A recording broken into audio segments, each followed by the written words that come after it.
Nah, aku mau invest ada 3 nih kok. Mhm, Pertama di kripto, kira-kira harus invest di exchange apa? oke. Kalau di Indonesia, kita kan ada aturan nih, Rio, di mana kita harus pakai exchanger yang terdaftar oleh kita punya otoritas jasa keuangan situ. Jadi kamu harus pakai exchange yang lokal gitu. Itu kamu bebas, kamu bisa pakai yang mana aja gitu. Aku juga punya exchange namanya Vlog, teman-teman aku yang lain kayak Pak Oscar tuh punya Indodax, ada banyak exchange. Kamu cari aja exchange pokoknya yang legal. Kenapa? Karena kamu biar bayar pajaknya nanti final gitu. Oke. Nah, mungkin bisa mulai dari situ. Aset yang kamu beli, ya kamu mungkin mulai dari Bitcoin, kamu pelajarin gitu. Apa itu Bitcoin, gimana cara kerjanya, gitu. Itu salah satu aset. Nah, kamu ada 3 tadi, apa aja yang kamu invest? Yang kedua nih kok, aku mau coba invest di emas. Tapi Oke, takutnya kalau emas kan nih fisik nih aku taruh di rumah, kalau ada apa-apa kan diambil orang kan. betul Kalau ada misalnya kemalingan diambil pasti mahal kan. betul.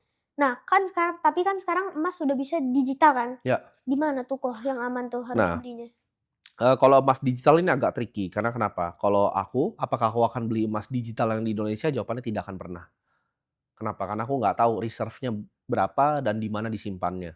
Kalau aku mau beli emas yang digital, itu kita ini ya lebih kompleks, Rio. Kamu bisa mulai mungkin dari emas-emas Antam dulu yang fisik, kecil-kecil dulu. Karena kalau kamu invest emas yang digital, itu biasanya sekarang orang orang zaman sekarang pakainya 2. Antara mereka pakai namanya ETF, Exchange Traded Fund, atau mereka pakai yang namanya kripto. Jadi kripto itu juga ada yang underlying-nya emas, gitu.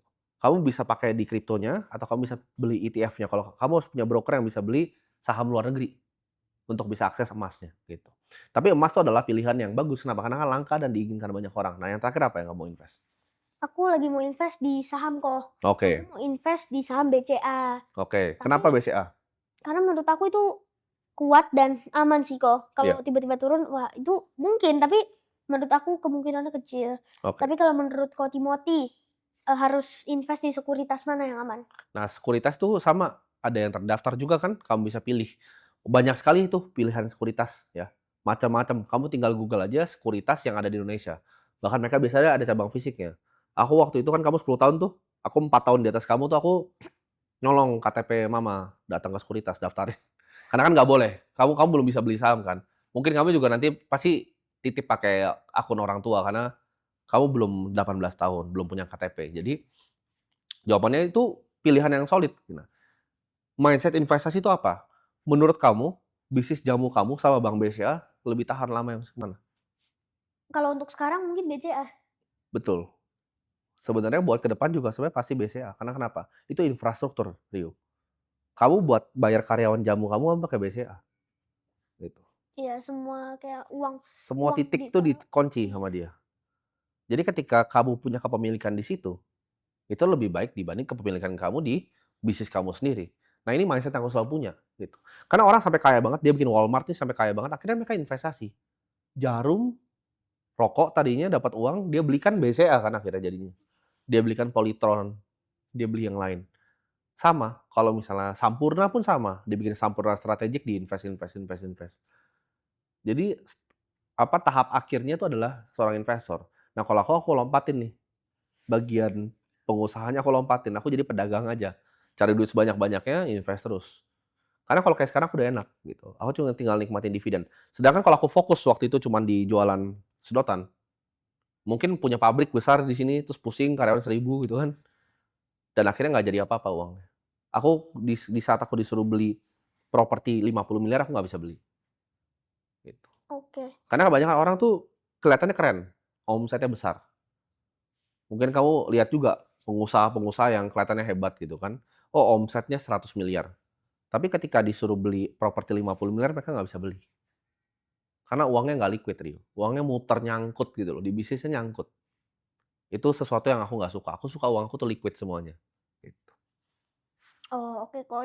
Aku ini kan kemarin Sabtu kemarin tuh kan, Bitcoin sempat turun drastis crash ya, Ya, gara-gara Donald Trump itu mengancam Cina bakal kenain, 100% tarif kalau impor barang dari Amerika ke Cina kan. ya. Jadi Bitcoin crash, jadi orang-orang pada jual panik, cepet-cepet jual Bitcoin-nya, kriptonya sorry. Mhm. Menurut Ko Timothy saat lagi crash turun ini apakah waktu yang tepat untuk beli?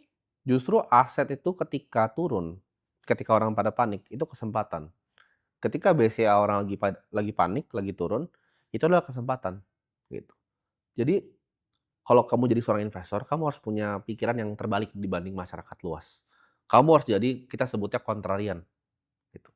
Jadi ketika ada orang, mereka pada panik nih, Riu, lagi kebakaran jenggot semuanya, lagi panik, wah ini kripto turun, itu kita beli, gitu.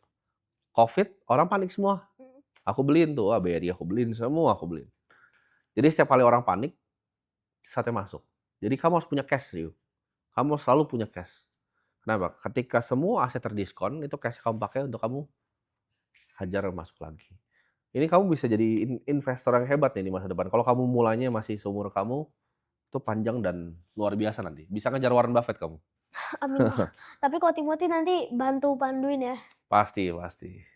Keren, Rio. Jadi nanti kita belajar ya, Iya. investasi ya.